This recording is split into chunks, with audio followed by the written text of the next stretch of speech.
Goemon's Great Adventure came out for the Nintendo 64 in North America and Europe in 1999, and ended up being the third and final time Konami's prolific Ganbare Goemon series would see a release on home consoles in either region. The game's tried and true side-scrolling action platforming was a hit with critics, but like so many similar retro-style games at the time, it never quite achieved the popularity it deserved with gamers abroad, often ending up in bargain bins among the huddled masses of unloved games.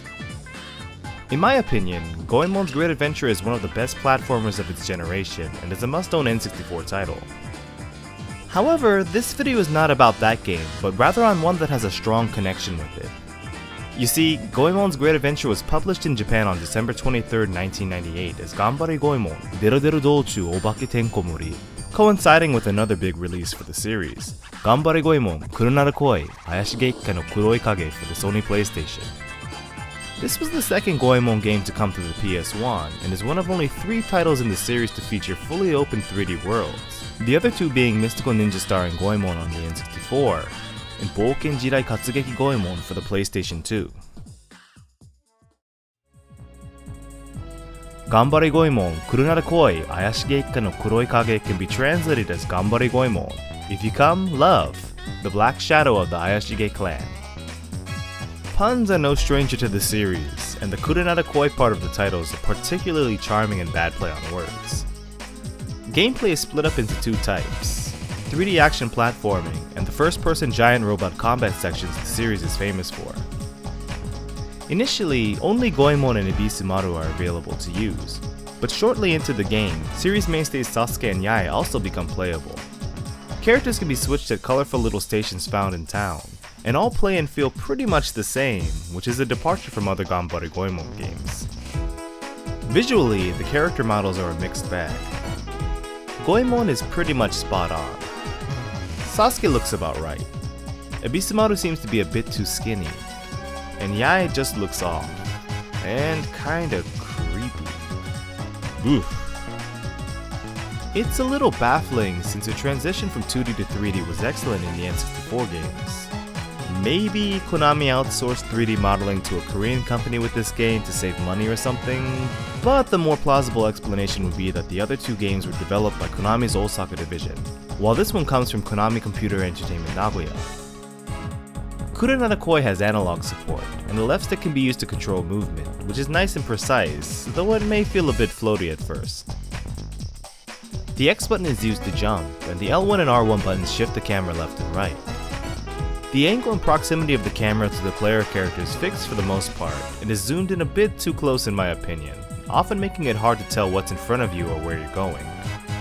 But there are times when the camera will pan out a bit when fighting enemies. Combat is handled quite a bit differently here from other entries in the Goemon series. The traditional weapon upgrade and projectile system has been scrapped, and instead Kurunara Koi introduces a combo system that gives the game a Dynasty Warriors kind of vibe. The square button performs an attack with each character's weapon of choice, and a kick can be executed with the press of the triangle button.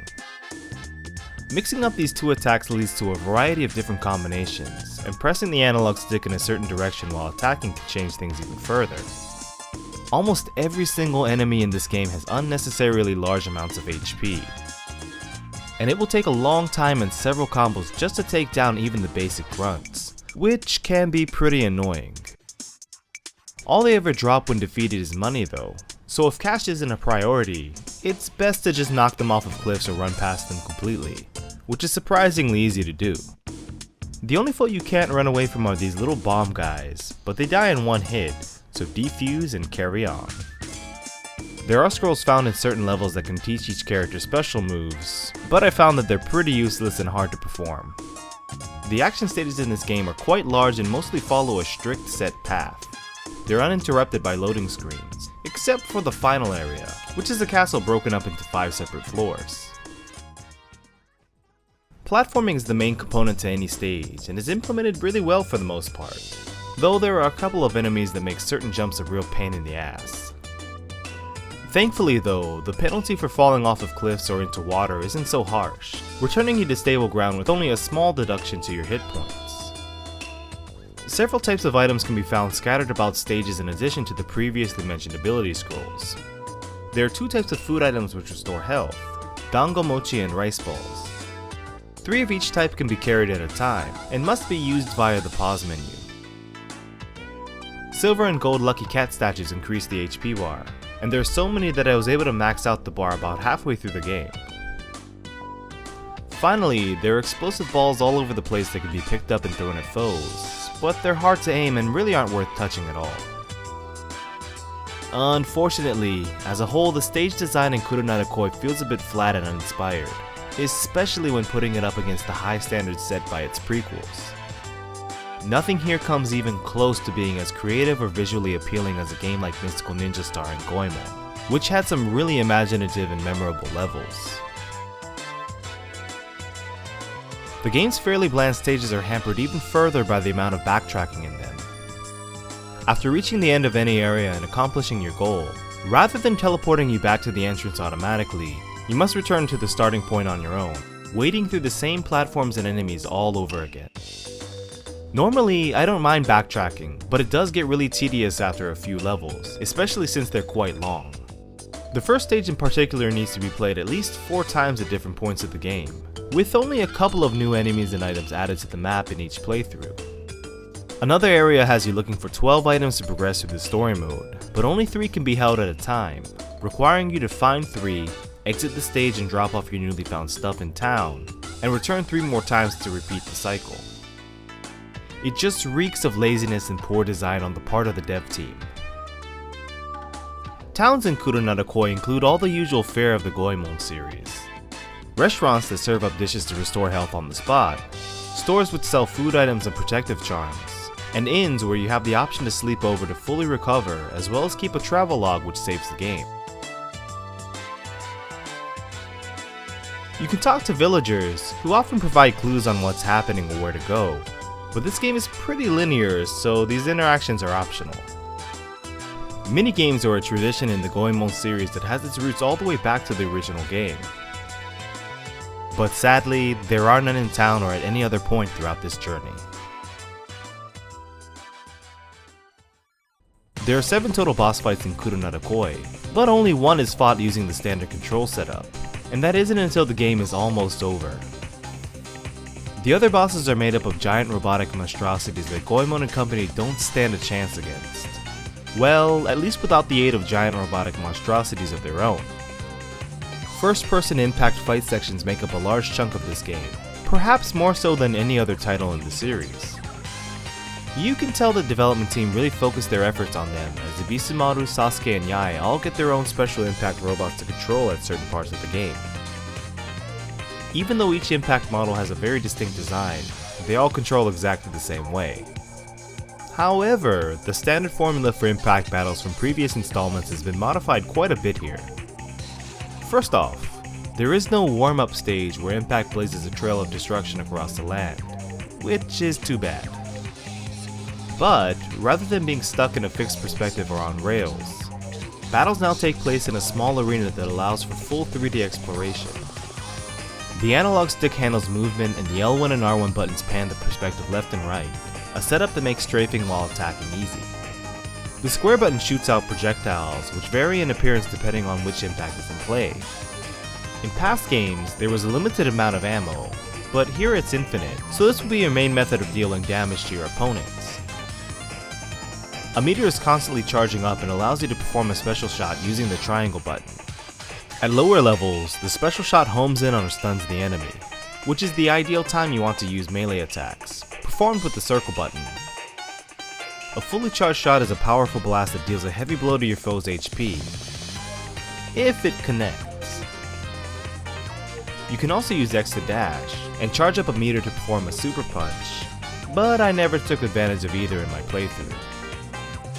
In order to take on the massive final boss at the game's climax, every character's impact robot comes together to form a supercharged impact, recalling memories of Voltron or the Megazord.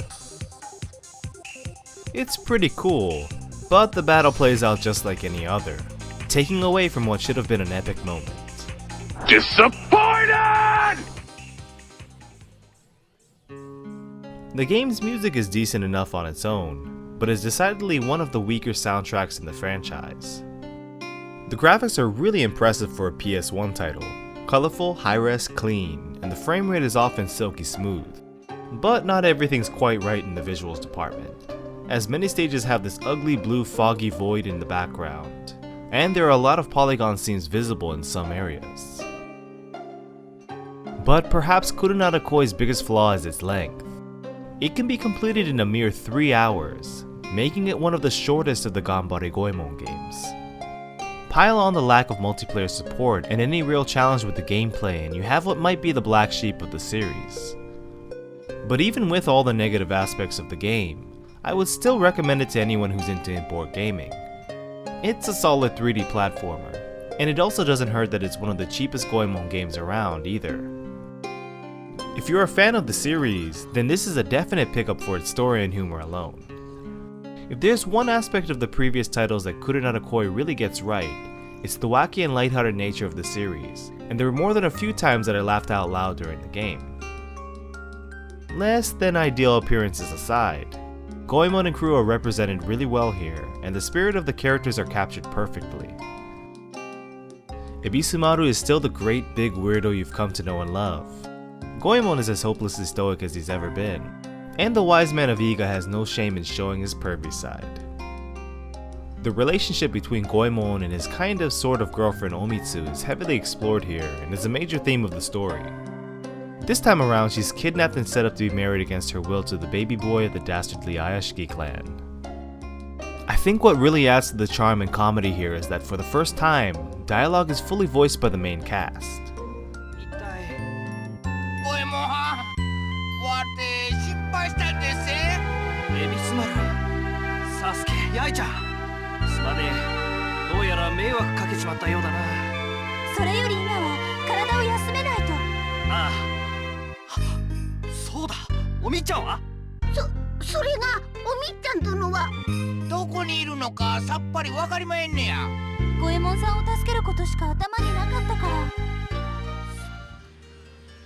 Call it a guilty pleasure, or call me the Goemon defender, but I really enjoyed my experience with Kurunada Koi, brief and flawed as it was.